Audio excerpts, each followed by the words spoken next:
Welcome back to another episode of... All right, yeah. How are you getting on? How's it going? So my pain is subsiding somewhat. Oh, great. So I might have more energy. We're another week on. You still look shit. Yeah, I'm joking. You still look like you have gallstones. You've ruffled it now. Stop. I'm just fixing Touching hair it. and makeup. We did do your makeup the other week, actually. Yeah. Full face, yeah. And a Audrey got beauty a fright. spot and a very weird coloured lipstick. Yeah, and nude. Yeah, you're so freaked out by the nude colour. What nude? For lips? Nude lip colour, yeah. It's awful. I would have liked cerise pink any day of the week. That was just strange. Hot pink. Yeah, Audrey And jumped. it had those little lines here when it got too crispy at the end of the day. That's what you have to keep going. I think I got recognised in the car on the way back from your gaff, actually. Yeah, that's so Hello. funny. I'd say I wouldn't say you did because you look very different. We need to get a wig on you next time. Oh, yeah, and a dress. It's kitten heels. She's obsessed with kitten heels. Oh yeah, get that. How many do you need on one piece of clothing? You definitely don't need them on a cardigan. Like Overdone. These Like, who sorry, hangs she's that talking shit about up? the little ribbony things that you put. I always pull them off and then make holes. And like we were talking You about. never bother to go get a scissors. No, Just rip it off No, we and were make a talking hole. about like kind of lazy fashion that we gonna do. So like this t-shirt I'm wearing now, I did sleep in last night, and sometimes There's no shame in it, Laura. No, there's no shame. Sometimes if I wear a pair of socks that I haven't... half the day? For half, I've been to the gym halfway through the day and I put a new pair of socks on and I've only worn them like They're cooking the still dinner. new. They're so good. They're still good. Yeah. When does it get a bit iffy? If What the wouldn't item, you do now? If the item is crisping. Gross. If it's crisped up in any way. Yeah. All right, bang out the topic there, Laura. We were talking in one of the most recent episodes about the Epstein Float that was on St. Patrick's Day. In Ballin something. What's the name of it? Ballybackwards, wherever the hell it was. Katie, get on the Googling now. Hang on 2 seconds. We have Katie back again. Ballintubber? No, hang on. It doesn't matter. It really doesn't matter. It Ballintubber. does. It's important. Ballinrobe. Ballinrobe in County Mayo. So what was the whole thing behind it? I mean, I know we're a couple of weeks on now, so it's not as relevant, but we may as well unpack it. It was a tractor with an Epstein file. Yeah, we're off trend now because it's weeks ago. Yeah, I know, but This is still, weeks but it doesn't matter ago. because it's something we want to It was talk only about. yesterday in So real life. They thought it would be like kind of a funny thing to do. Oh, a group of lads got together. Oh, this would be great. Apparently in that town, they had always done St. Patrick's Day floats that were kind of a little bit political and controversial, kind of Okay. tongue-in-cheek, kind of risque, Right. almost, like on the verge. And they just went too far with this. A group of lads thought it'd be great to take the piss out of RAPE and the Epstein files. And it was a tractor with a sign on the front saying Epstein files and role-playing lads with wigs and stuff on, a mattress on the back of a trailer, a jail, a cage to put the arrested into, but they were actually like mimicking and acting out Oh my God. a rape scene. That is, yeah, because I saw a bit of it and I kind of flicked past it. And I was just like, But "For fuck's sake." there's so much media available now all over social media. It was available. I'm talking in the past. Yeah. But like you can hear a woman laughing in the background. That's the Yeah. bit that triggered me the most. Out of the whole thing, I'm just like, never mind the hundreds and thousands of people that are being re-traumatized, but the fact that you can laugh about this shit so openly and think it's great, and there was people clapping. Yeah. There was also people walking away, but like we didn't see videos of that. But like that's Yeah. just beyond me. I think so. Myself and Abby have been talking a little bit about the fact that we both have boys as kids, and like we were like, okay, raising men is actually when you initially said raising men as a topic for the podcast, I was like, oh, like my husband or the men in our lives. I was like, oh yeah, actually we both have. We're playing a role. Yeah, we're playing a role, and specifically you in a same-sex relationship. I think you've got two women raising one man. You know, well, who want to be a man. I don't know if that makes a difference or not, but I mean, there's a lot more feminine. He can be energy whatever in he there. wants to be. He But can for be whatever now, he wants to be. He's yeah. male. He's got the parts. That's fine. And I've got two boys, and actually, one of my boys wouldn't really identify with boy or a girl, really. And we're sort of going through that battle at the moment. But I think when I think about what's been going on in the last, let's say, 10 years, because we look at the Me Too movement, we look at the Epstein files, we look at the Manosphere documentary that just came out with Louis Theroux, there is a pendulum swinging so far. We talked about this 2 episodes ago as well, where you were saying there's a far right and a far left, and things are going into the extreme. And then we talked about my midwife stuff, that this idea of us still being in a patriarchal society, specifically in the medical world, specifically at perinatal and prenatal wards, where yes, they are women dominated, but there is a lot of the men patriarchal society still. The structure is the system is still. Yeah. And actually, one woman said to me recently, I thought it was quite pertinent. She said, "Oh, there was a real bang of the." What does pertinent mean? Apt, like appropriate for the topic we're talking about. Gotcha. I really hope I got that right.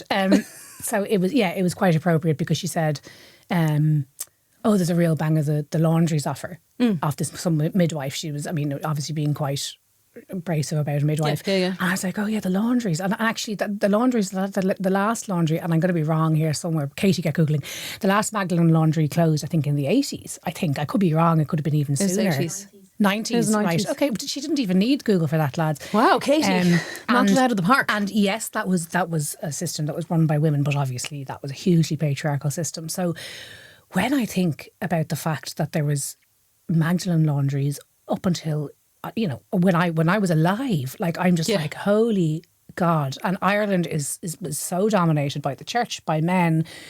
Of course, we're going to see that still in this kind of the matronly kind of attitude in midwifery and in women giving birth and stuff like that. So you and I have roles, and all the mothers out there listening have roles in our kids' lives to.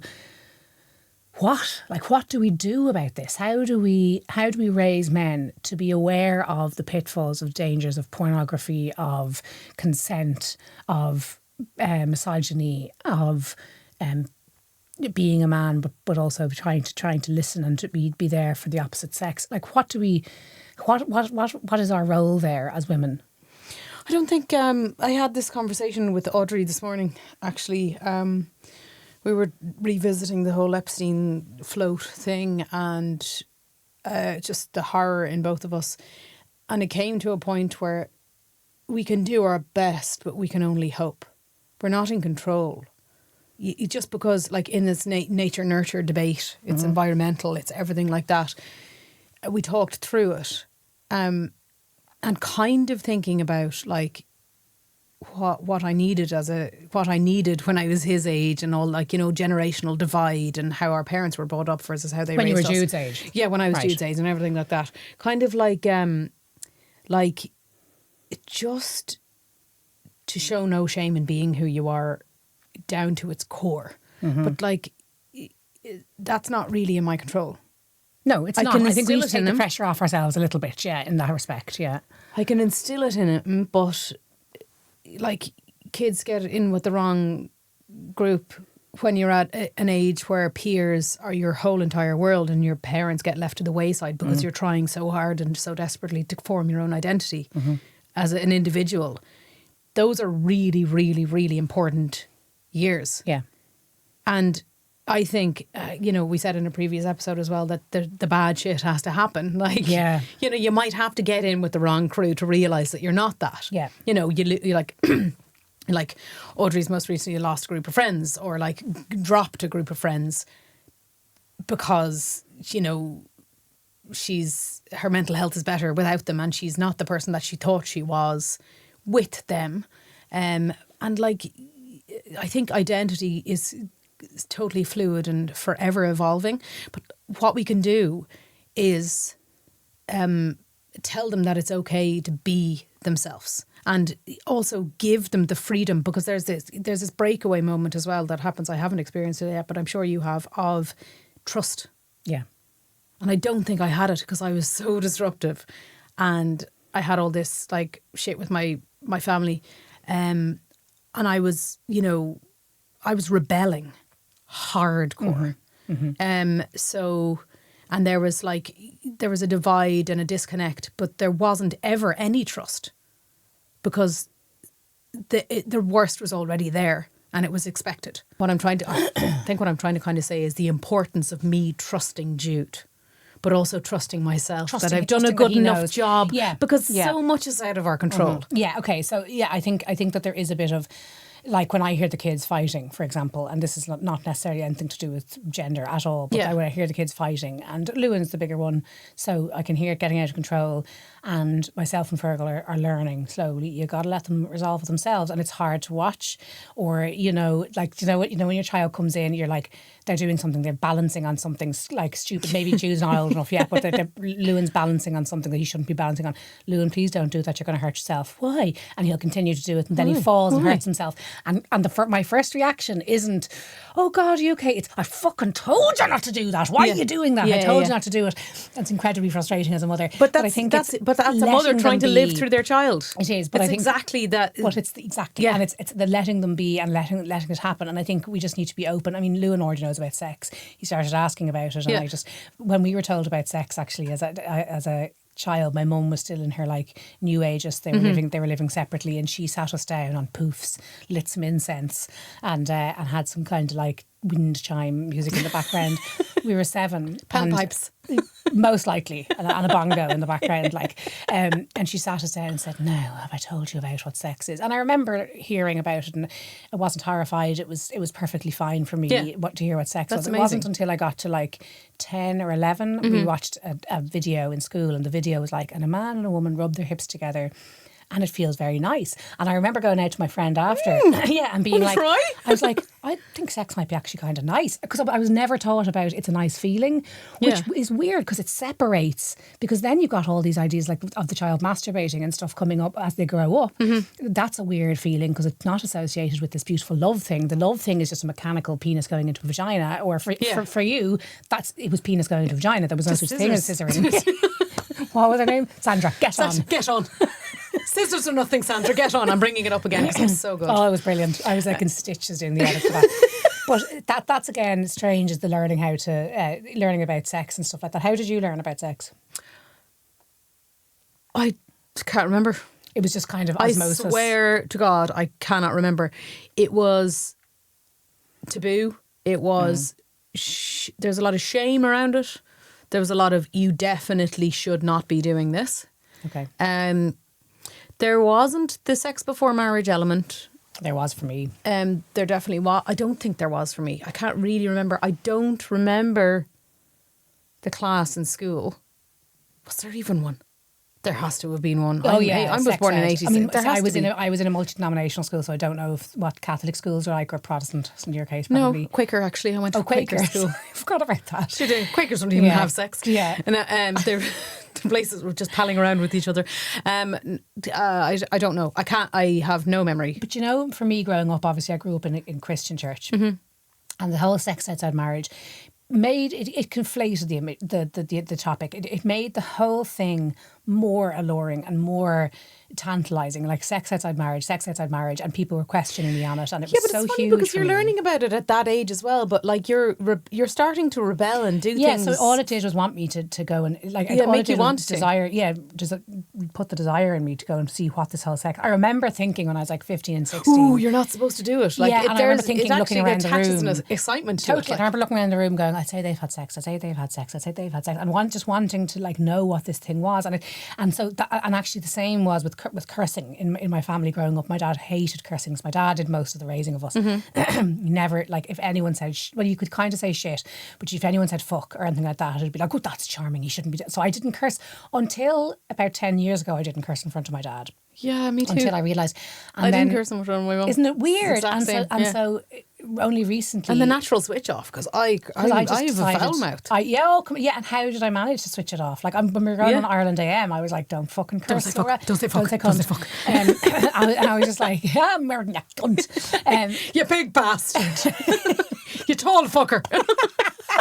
I was like, didn't curse around Dad. So myself and Fergal kind of made a conscientious effort with Lewin and Ray. Like, I'm going to fucking curse in front of them. I don't care. You said fuck the other day. And if Lewin and Ray, and if he's Lewin, just trying it out. If Lewin and Ray curse now, we go, no, that's not until you're no older. And I go, how come you're allowed to? It's like, well, I've decided. I've just explained to you. Yeah, I've decided when I turned 16 that I was okay with being someone who cursed. You might not be, so I don't want to like give you these things. That's incredible. And that's really nice. So he knows about sex. Like, to me, right? Like, I've read a lot of books. I wouldn't say I'm like fucking linguistic expert or anything like that, but language is language. Curse words are curse words. We make them taboo, much like sex. And I think it's actually, sending a kid to, Catholic versus Protestant, non-denominational. Like, there's stuff that they'll do in the school environment that you won't necessarily do at home. Your parents might not believe in God. Exactly. And if you say to your kid, I'm saying fuck because I'm an adult. Yeah. You're not to say it until you're 16, but also in school you can't use it. Exactly. So around certain people, you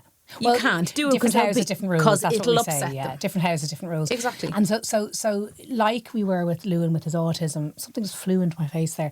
Like we were with Lewin and his autism, and with wearing glasses, or it's that's cool. Like with sex and with cursing, like that's just the way of the world. Because if we build, in my experience, if stuff is built up to have you heard him trying it out when he's by himself? The cursing. Yeah. He'll tell a joke. Like he had a joke last week. He was like, hey, what do you say to people who won't get out of the way? Would you ever fucking move? And I just heard it from the kitchen. And Fergal was like, I don't get the joke. Because you say, would you ever fucking move? No, you're just telling the joke because you can curse. There's nothing funny in that joke. You're just saying it so you can curse. It was his kind of excuse to curse. And him and Fergal regularly give each other the finger. They're like, ugh. And I'm like, just stop. Because they're always going to each other. And I'm like, no, you can't do that. But we just want to normalise it. And I'm not saying I want them going around cursing and talking about sex. And we do need to be careful with Lewin, like, because he listens to a lot of music. He listens to like Nicki Minaj. We've stopped him listening to Nicki Minaj now because it's like the idea of sex. And she held hands with Trump. No thanks. Yeah, exactly. This is actually pre that, but there's Doja Cat, I think, goes into some pretty. Yeah. But that is the music he loves. So we need to talk to him about language. Yeah, language, sexual respect, association. So now I've had to start talking to him about like the image of the women that he looks at on TV. Like that's not what a woman's body looks like. You know what mummy's body looks like, and I don't look like Nicki Minaj. This sort of thing.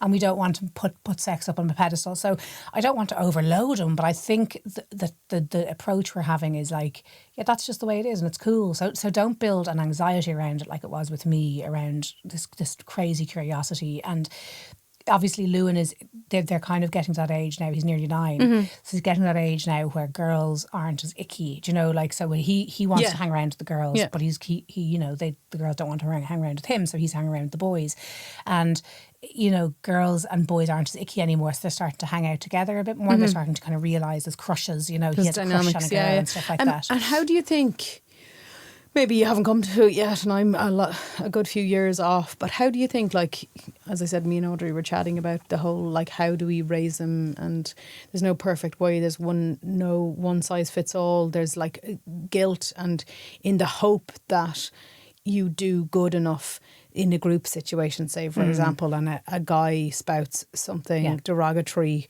about a girl's body or something like that, you can't control what other parents do with their kids, and their kids have only really learnt that through social media, watching telly, older siblings, or a misogynistic father, or an Epstein float. Like, these kind of, the Epstein float enables that behaviour and that way of thinking, when, like, Lewin, for example, could have been laughing at it because all the people around him were laughing at it and hadn't really solidly thought about what it meant for so many people. Like, how do we represent that in ourselves to them? And I don't even know the answer to that. I'm proposing it as a myself and Fergal would have open conversations about Trump, for example, and Lewin might weigh in and say, what are you talking about? And we would fill him in, and now some of it goes over his head. So he can be at the table and listen to the conversations we're having around our opinions and views, and he might say, well, I don't agree with that. That's cool, you do you. I think taking on a kind of a very open-minded facilitatory point of view at the dinner table, in the car when you're driving, and allowing your kids to have their opinions, because even if he says, I don't like girls are stupid, rather than go, you can't say that. Would you question it? Exactly. So why are you saying that? And what difference does it make if a girl has, if a girl doesn't have a penis, or what difference does it make if a girl you wouldn't slower? Immediately go defensive, or you can't? No, I don't think so. I think what I've learned in time, and I'm learning from other parents around me, is question it, because firstly the child needs to have their opinion. Their opinion needs to be valued, even if it is potentially damaging. So, how would you stupid? How would you feel if people said the boys are stupid? Like, interestingly, Lewin likes to dress in girls' clothes, and he saw a child when we were on holidays I don't know, the child had really long hair, and I don't know if the child was a boy or a girl, but dressed like a girl, but the child had T-shirt off or something, very androgynistic way he was dressed. And Lewin just kept going on and on. It was just weird. It was weird. Now I know that the fixation was, how come that child gets to wear dresses and it's okay, whereas when I don't know. Yeah. So all I could do was kind of field that conversation and just So talk there was to a him. defensive and a curiosity, but also a bit... It was judgmental and nasty. So I was like, okay, so how would you feel if people said that about you when you're wearing a dress? I don't know, I wouldn't like it. So I guess we can't mimic the world that we don't like around us. We can't start spouting hate when do you know what I mean? So if they start talking about misogyny or sexism or consent being bullshit or whatever, we can't then get on a man-hating buzz and start saying, well, and I really don't want to be the bullshit. naggy parent when they're going out to drink their little nagging of vodka out of their pocket, make good how- decisions, I make know. good decisions. I am so scared. Because I just know Ray is going to be a drinker, and I'm so scared. Obviously, my mum was a drinker. I obviously don't drink anymore. How do we? But I see we had to hide it all the time from my dad. So how do we then create such an open atmosphere that he can tell me? This comes back to trust. Yeah, you have to have an open conversation with them. You have to trust. Yeah, you have to give them the trust for them to be able to give it back to you. Yeah, I know. It has to come full circle. That's what I believe, and I think that's going to be useful if I remember that, and however many years' time I need to remember it in. But I think it's the limitations of trust and the fact that no matter what, he's going to be himself. Yeah. No matter what. Well, I hope so. So, he's going to, I'm not telling you he's going to make the right decisions, but no matter what he goes through, you'll have to stick by it. You can't ever make him feel bad. You can't ever question. You can't ever judge who he is because you're just as bad as the next person. Yeah, but that's easier said than done because we don't have teenagers yet. And Katie has two, well, a 20-something-year-old and a teenager over there. And do you trust them? Yes. She has to say that. But we haven't been on that road yet. So I'm really, really scared about the teenage years and about there is a chance Jude could come in and say, oh, I didn't like my girlfriend because she wouldn't put out.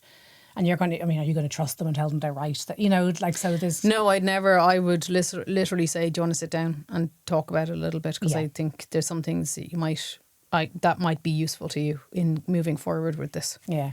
It's a fucking minefield, isn't it? It's crazy to think when about I think it about that. even, I think specifically... But unconditionally, no. Okay. So, hypothetically, I don't know. In a perfect world, I will always instill in him and let him know that no matter what happens and what decisions he makes in his life, he is always safe under our roof. Yeah, always. I think, exactly. I think he has heroin, sex addict, porn. Yeah. Porn. Everyone watches porn, it's fine. Do you know what I mean? Yeah, But career, all these things that we felt socially pressured into. For example, owning a house before we were 30, having a great job, doing the CAO. Even me and Audrey were talking about it. She was like, "Who gives a fuck if he doesn't want to go to secondary school? There's courses." There's apprenticeships. There's so many people out there. But I mean, that's exactly it's high achievement or once monetary worries comes. I will never, ever, ever. If I'm worried about money, I will never let him know that. Well, it's not fair. I mean, Lewin's asking to go to Disney World, and I'm we just don't have the money for it. Do you know what I mean?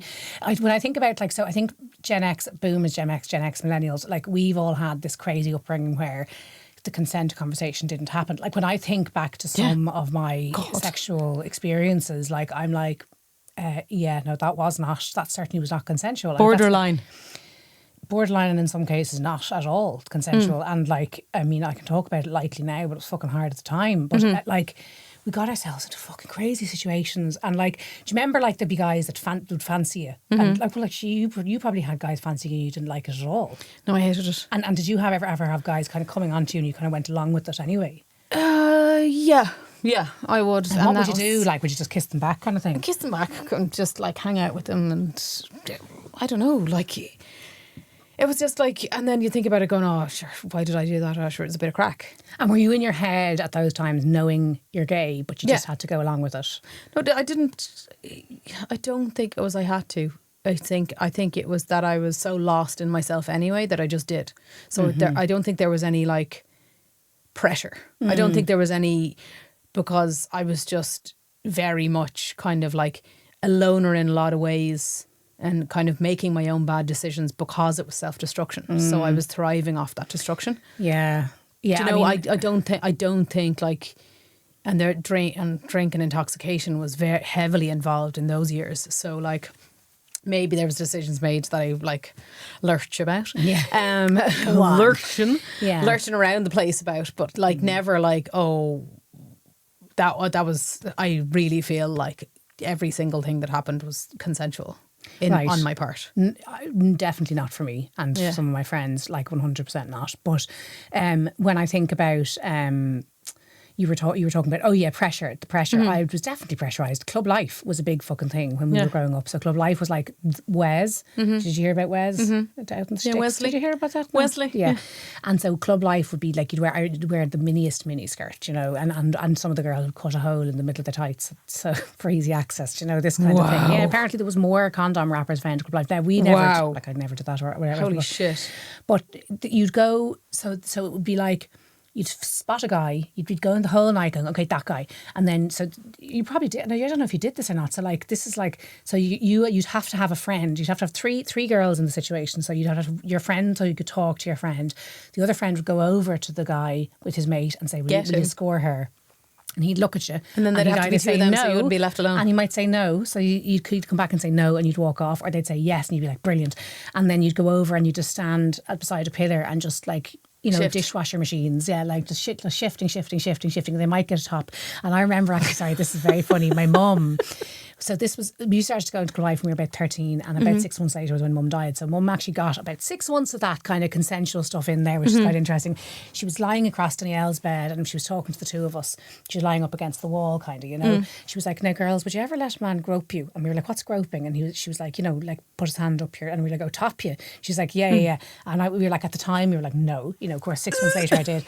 But then she was like, good, because you know if he did, he wouldn't find anything up there. And we were like, what? She's like, you're very flat chested. And then she started miming it on the wall and started going, he'd be like this, grope. Nothing to find. And so that shamed me out of getting topped for a long time. So funny. I went to like the cinema with a guy. I was like double blind date with like one of my friends, and Danielle went on with a really tall guy, and I was we went to the cinema to watch Enemy of the State. Danielle had a really tall guy, I had a really short guy, and we went in, didn't fancy him. Went in, he had his arm around me, and at one point I was like, he's like a fucking koala. He was like this, like latched onto me like a little kind of, and then and the cradling him like a child. Yeah, get up on my lap. And then so we did the whole kissing thing, and then we'd stop and watch the thing, and then we'd kiss, and then he just had his hand like on my completely overly padded bra. There was nothing there to feel, and he was just kind of groping away for the whole. And then we just walked. We just like came out of the cinema and off we went. Never seen him again. I can't remember his name or anything like that. It was very, very funny. It's so strange, isn't it? Because Bizarre. like there's like, how do you do the curiosity safely? Like how does that ever happen? Like, well, I think they verbalise a lot more now. Can I do this? Can I touch you? Can I? Yeah. Consent is sexy. Yeah. Like we also had there was the Leisureplex another time. I'm just telling loads of stories because they're hilarious. The Leisureplex, myself and Danielle and my two friends went up to the Leisureplex one night. We were 16. So a bit loser, 15 maybe. A bit loosely old. And we were like, oh, what do we do? Like, wanted to make some friends. And play bowling and get the shift. Kind of. So we were like, and we had no money. So we were like, just hang around, you know. Yeah. So we spotted a group of guys and one of them was kind of good looking. So I said, okay, I've got an idea, right? Like, Emer, you go up to that guy there and ask him to like kiss me. Get off with me, I think they called it. Ask him to give me the shift, and he'll say no, but then we can just start talking to them and hang around with them and make some guy friends. Because we wanted to hang around with people. That's maybe all get a few smokes or a drink or something. But I didn't smoke. But but this is like earlier days. So I must have been about 15. So we were like just hang around with people. So then she went up to them and we were just standing there. She came back and she was all red. And she was like, and I was like, what? She's like, he said yes. I was like, fuck, run. Because I was so used to in like a kind of bright light situation. So me and him just went around the corner to the payphones and just everyone kissed. just watching. And there was like a family nearby having like their burgers and chips, and I was just like, this is so awkward. So we kissed, and then Kathy had to head off. Another guy got kissed. God, it was how strange. So bizarre. So bizarre. Like back to the topic of raising men. How do you raise a man to do that kindly? But like if she's asking you, do you ask her if you see someone like like? What do you do? You can't. You don't prep. Don't you ever prep these situations? It's way more Americanized now, though. I think they do dating and they do kissing now. I'd like. Well, there's 3 steps or whatever. I'd love to know bases. Yeah, bases. Yeah, like I'd love to talk to a Gen Z or like a 14-year-old, like an alpha. Do you know? They're alpha now. Yeah, to see that what old. how I forgot. do they still do the will you shift my mate thing? Like, I'd love to know that. Yeah. Oh my God. Wow. Because Lewin has a crush Podcast on guest? a girl. Who's, yeah. How do you get off with a man Oh my God. in your day? Oh my God. I remember thinking we were Educate great the in oldies. Educate the oldies. Could be an episode. But when did that start? Like the 90s, I think, the like, will you shift me mate? Because I think it's always courting. Like, yeah, but that would be a dance. fucking thing. But then it was like just Then going you up have and to wearing dance. the face off You each have other. to dance to Irish traditional music. In Club Life, they had the couches. Now they were, I'd say they were pretty unpleasant to touch. Do you remember when the smoking ban came in? The smell of Smell, every pub and nightclub that you walked into. My God, and sticky floor. How do you clean vomit off a carpet? There was the couches in Club Life. Sharks there was didn't people would exist go back up. then. What? Shark. What's a shark? It's like a fancy Hoover for Oh, the hoovering ninja vomit. shark. Yeah, we have one. Okay, so It's a carpet cleaner. so back to the topic of raising men. Yes. Trump has a mother. Do you He know, does, yeah. like all these horrible people. Do you think their mothers are standing back applauding them, or do you think they're kind of like disowning them? Or I think I mean, I don't know if that Trump's mum's alive, but I think that it comes down to how the person raising the person was raised. I think it's do like... you think that though? I mean, I think people can just absolutely go rogue as well. Yeah, I really do. But maybe it's an eye-opener to millennials because millennials have a lot on their plate in terms of Changing the status quo. Or changing the status quo. And there's been so much pressure to not go down the same route. Mm-hmm. There are resources available.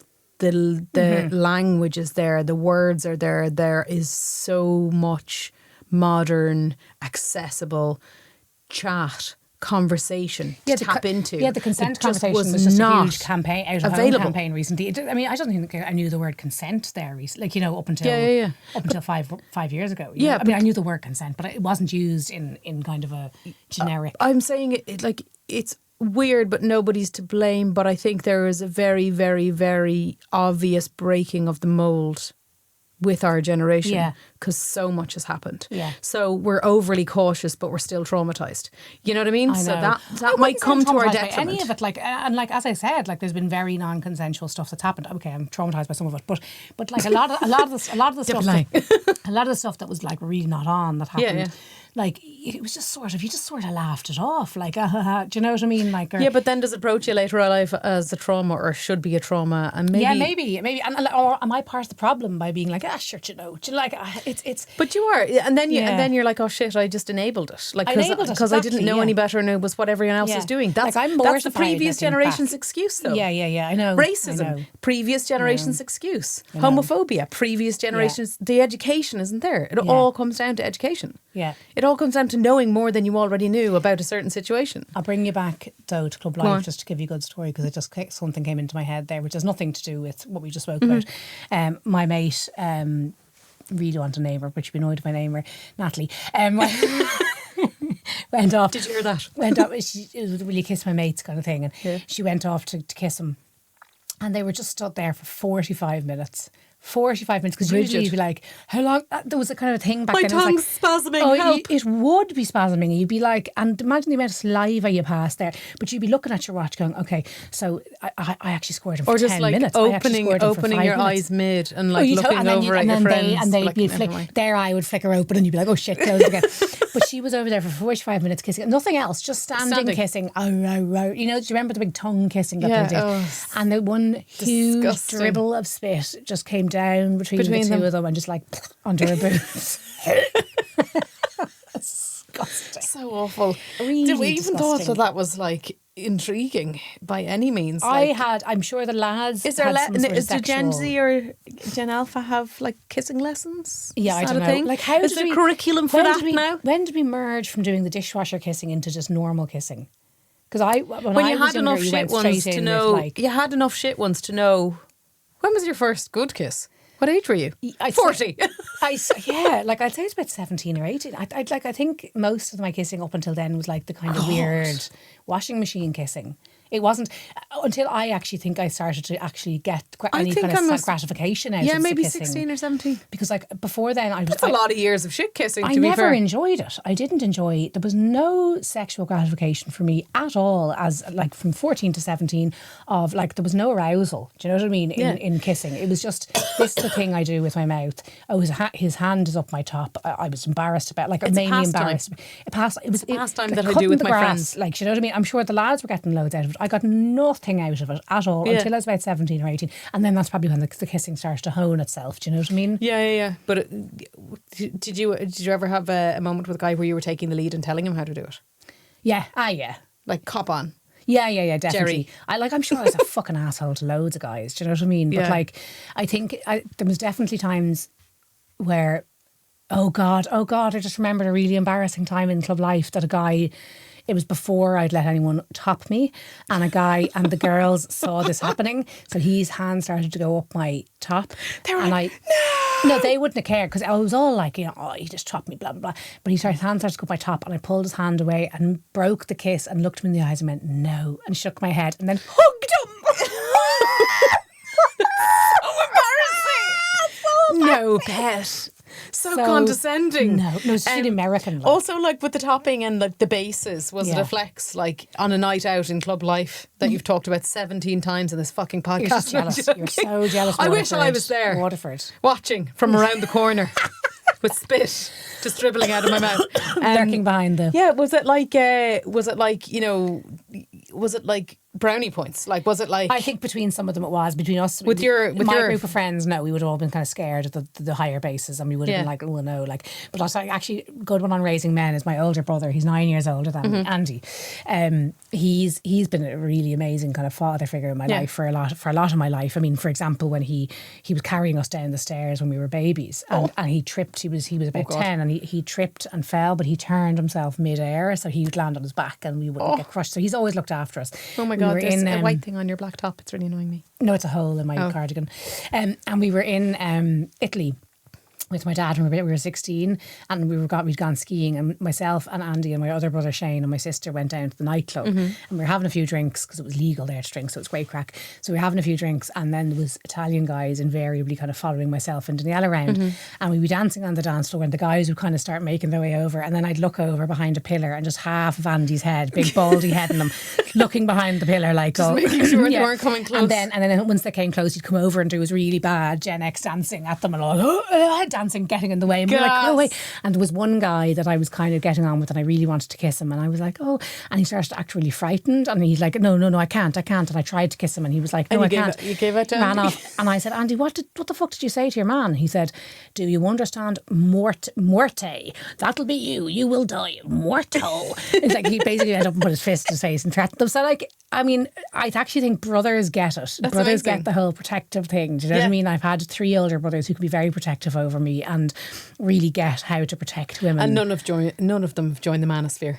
None of them have joined the Manosphere, thank God. Yeah, and like they kind of get it, and I think myself and Danielle would be kind of strong women, you know, we're feminists, and we kind of... Yeah, but you were protected and you were trusted. That's what I mean. And you had and people watching your back. But what's great is that they see that in us, and so that they kind of respect that in other women as well. So. Yeah, so there has to be that there when you're raising men. So we need to get sisters for them. That's the answer to it. Yeah, I wonder, like, these Manosphere people that are so... Do they have sisters? Do they have sisters, and have they ever experienced that? Or how would they feel if their sister was a victim? Yeah, I know. And so blatantly, misogynistically talking about, like, being, like, these throwaway comments about really, really serious, traumatizing topics. I know, I wonder. Like, but like, I don't know.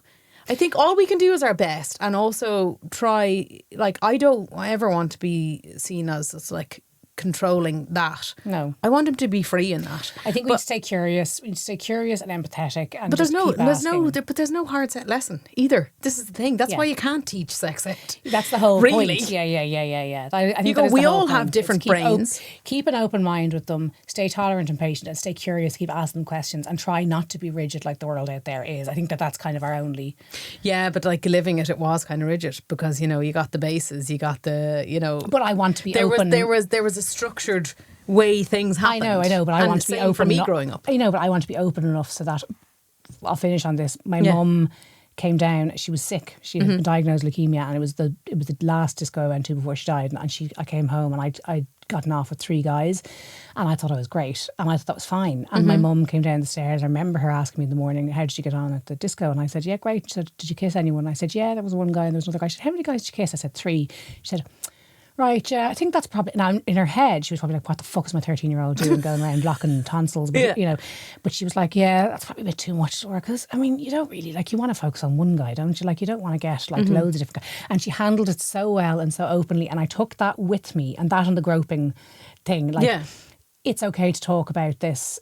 Let's talk, let's openly talk about this. And she approached it in such a nonchalant way. And the whole, everything about sex was So it was you had a very conversational, relaxed conversational piece about everything about it. Yeah. So, for example, if Lewin was to come home and say, I scored a girl this morning and he's 11, it won't be.